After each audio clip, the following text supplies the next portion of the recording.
Episode 35 of Michael McCoy's Garden. The episode of the opening.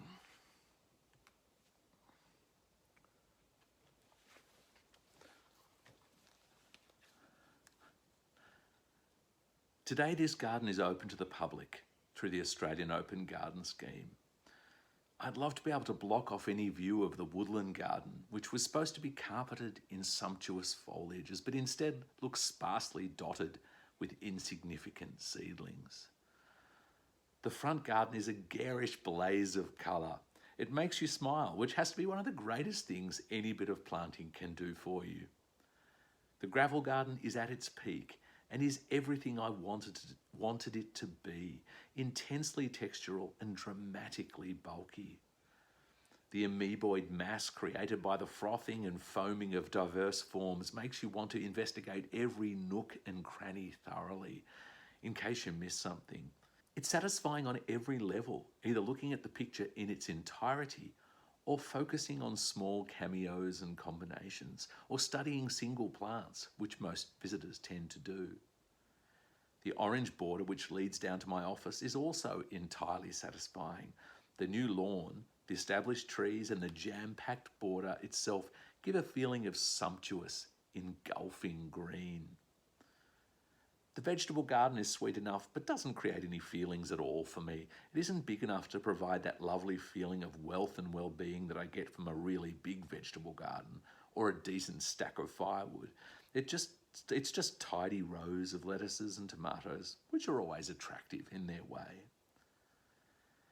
It's really difficult to know in many cases of garden openings, including this one, if the garden is being shared or shown. A bit of both, I think, though the relative proportions of sharing to showing have changed throughout my own garden's short evolution. The early entries into this diary speak of my need for a garden of my own, and one that swallows me up in summertime, one that after much nurturing and preparation takes on a life of its own, growing above and beyond me, steer it though I may. I wanted it to set something in motion that ran away with itself. It is exactly, incidentally, what I hoped from my parenting. But as I began to think that this experience was one worth sharing and committed myself to opening the garden, the needs of the garden visitor started slowly and insidiously to dominate my own. I began to think of quick solutions to problems that would, with such treatment, only recur in 12 months' time. I planted showy, quick-growing annuals where I perhaps should have planted shrubs, though they may take several years to mature.